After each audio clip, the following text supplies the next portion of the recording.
tells more about the guys that never really were that, I would say, famous through skateboarding. Like the posse, those guys were wow. I mean, talk about salt of the earth skateboarders. And it just brought back a lot of memories. Rich was saying how much it just brought back a lot of memories for us, KT's here, one of the original editors of Thrasher magazine. I mean, I get to see some faces I haven't seen in a while, just even walking down the streets, walking down the Check the Surf at the lane today. I mean, man, Santa Cruz is just, there's something really special about this place, so it's really nice to be here. I want to give, credit and proper respect where it's due, and that's not about me. It's Rich Novak and Jay Sherman they were in the right place at the right time for me to basically get one of my first sponsors with Road Rider wheels. I think I was maybe 16 years old, and I was competing against the guys from up north, up here, some big racers, slalom racers, downhillers and stuff. And Rich already had a team and was sponsoring these guys, and believe it or not, Rich saw me and actually fine-tuned my wheels for me and stuff in those contests to race against his guys. And I was still in high school and stuff, and I just want to say, regardless of what I did, what Rich has done, not only in the skateboarding industry, but by giving back, what he's done for Santa Cruz, what he continues to do today, it comes to me as basically an amazing mantra in life, and it's just it's not about what you did, it's about what you're doing. Yeah. So what do you do?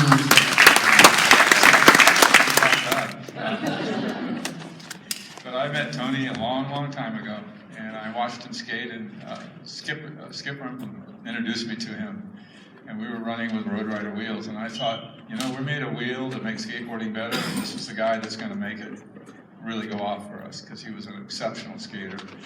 And through the years, I've watched Tony grow, and it's just been amazing. And it's amazing to be able to stand here on the stage with Tony. And it's amazing to watch this photo and see all these old guys that were once young guys the last time I saw them.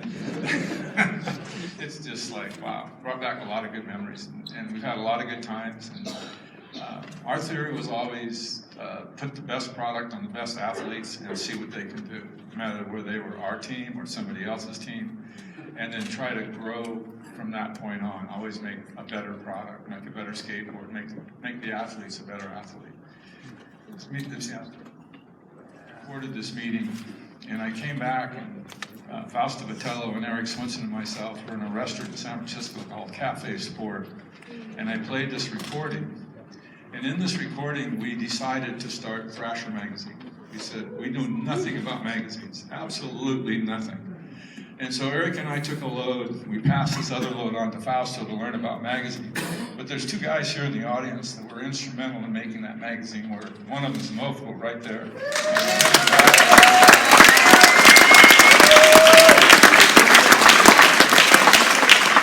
I remember I gave Mofo, he wanted to know how to write, and I gave him Hunter Thompson books. I said, you're so screwed up. Write like this guy, because you're never going to learn to write. Method actor, he gets into his role, so I'm sure he learned really quick. But it was amazing run going through this guys with all these characters, and then having to kind of sit back, being a little bit older and watching it. But it was really fun, and it was really good, and it's really to be up here tonight and standing here with Tony Alva, and he is a legend, and he is the guy. There's one more story I'd like to tell, which is created the skateboard that we ride today. We heard a rumor up here that Tony was riding a warped skateboard. What's a warped skateboard? So Jay and I think Jay was passed away by then. So we went down, I had to find out what Tony was riding. And he was riding a concave skateboard. And this guy started the concave skateboards from a rumor that he rode a warped skateboard. And that's how that's what self-seeking, the ego. And I was just a guy told me one day, just in the beginning of this journey that I've had as a clean and sober surfer and skateboarder and a musician. I still party, I don't drink and I don't do drugs. But it's just your ego is not your amigo.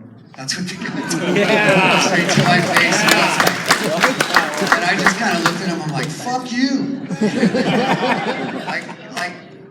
don't try and talk that shit to me. Do you know who the fuck I am? So, you know, but see, that's a manifestation of that right there. As I say, do you know who the fuck I am? It should be more like, do you know who the fuck I think I am? Because that is the definition of ego. Okay, the delusory perception of self. Wow. You know, all of a sudden, when I got clean and sober, I started having daily epiphanies with just the clarity, you know? And all of these things started to come through to me that needed to be changed.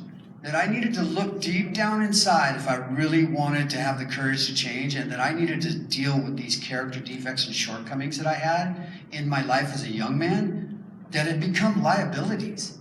They were not assets anymore. When you're young, you know, and you think you're cool and you're rocking and all that stuff's, you know, hunky-dory. But when you get to be 50, 60 years old and you're a professional skateboarder and you're out surfing with the young guys and you got to eat a slice of humble pie when these guys are ripping circles around you and stuff, it's like, it's time. It's time to get humble. It's time to get at peace with yourself. It's time to know that you're good enough, but that you don't have to be the guy. You don't have to be the Mick Jagger at every spot that you go to. You don't have to be the guy. And I'm not even going to compare it to names. I'm just going to basically, like the thing in the movie where it said, I said in this film, I said, I got tired of competing with the sun for the center of the universe. I mean, it's a lot of work. If you want to be a rock star, you want to be the guy, you want to think you're like the shit, it's time to turn it over if you want to know the truth. It's time to like get humble, get clean, thing on the, you know, on the inside with things on the outside. And so for me, this is why I'm sharing this with you guys. It's been an inside job for me. Spiritually, I have a path now in life that leads me to happiness. And I am not a slave to anything, and including that cell phone, like I said, right in the film. And I'm not a slave to anything in technology, nothing in a material sense in this world. That's what makes me a 62-year-old professional skateboarder that can still skate. And I surf and I cross-train with surfing. I play bass guitar in a really cool band that's really fun to play with. And these are the blessings. These are the blessings. These are the things that, because I've known guys like KT, Rich Novak, Jeff Kendall, Mofo, these are the guys, man. All of these guys that are like not lower companions, that are my real friends. I don't have parasitical relationships in my life anymore because I'm not using drugs and alcohol to self-medicate on a daily basis, and therefore I have a spiritual path in life that is clear and clean, and I know which direction I'm going to go, but it's just one day at a time. And I'm going to stay in the moment and live one day at a time as progressively and as honestly as I can, and that's what works for me today. So I'm not here to lecture you about it and tell you that if you've got a problem with drugs and alcohol that you need to do something about it today. I'm not telling you that. I'm telling you what my story is, what my experience is with mood-altering substances. And when I got clean and sober, I found what I was looking for in drugs and alcohol. I found what I was looking for my entire life. And it brought me here. And I'm here with you today. And man, I am super grateful to be here. I love you guys. Yeah.